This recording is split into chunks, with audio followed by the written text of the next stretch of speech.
पेशवा बाजीराव 1700 से 1740। बाजीराव मराठा साम्राज्य के एक महान योद्धा और पेशवा थे। उन्हें उनकी युद्ध कौशल और रणनीतिक क्षमताओं के लिए जाना जाता है।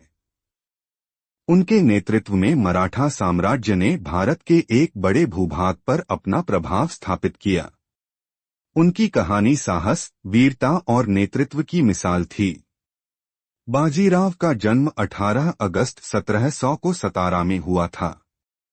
वे बालाजीराव विश्वनाथ पहले पेशवा और राधाबाई के पुत्र थे। बाजीराव का बचपन से ही शौर्य और रणनीति में गहरी रुचि थी। उन्होंने अपने पिता से प्रशासन और युद्ध की बारीकियां सीखीं। पेशवा बनने का सफर। अपने पिता बालाजीराव की मृत्यु के बाद 1720 में बाजीराव मात्र 20 वर्ष की आयु में पेशवा बने। इतनी कम उम्र में इतनी बड़ी जिम्मेदारी संभालना आसान नहीं था, लेकिन बाजीराव ने इसे पूरी दक्षता से निभाया। बाजीराव को उनकी असाधारण सैन्य रणनीति के लिए जाना जाता है। उन्होंने अपने जीवन में 41 युद्ध लड़े और कभी हार नहीं मानी।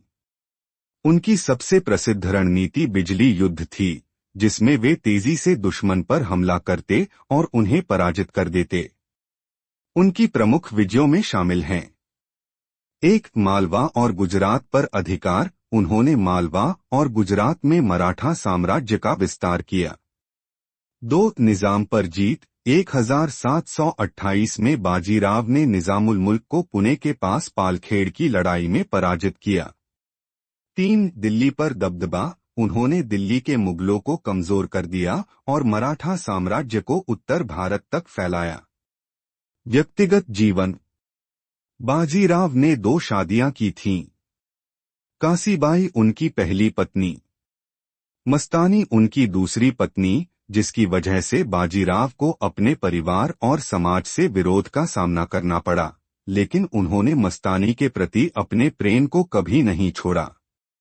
मस्तानी, जो संभवतः बुंदेलखंड के राजा छत्रसाल की पुत्री थीं, बाजीराव के जीवन में विशेष स्थान रखती थीं।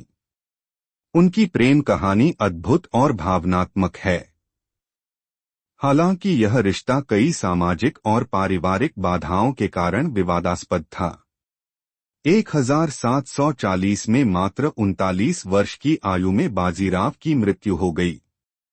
वे अपनी सेना के साथ मध्य प्रदेश के खंडवा के पास नदी के किनारे कैंप में थे, जहां बुखार के कारण उनका निधन हो गया। उनकी मृत्यु के बाद मराठा साम्राज्य ने उनकी कमी को गहराई से महसूस किया। बाजीराव ने मराठा साम्राज्य को अभूतपूर्व ऊंचाई पर पहुंचाया। उन्हें एक कुशल योद्धा और महान नेता के रूप में याद किया जाता है।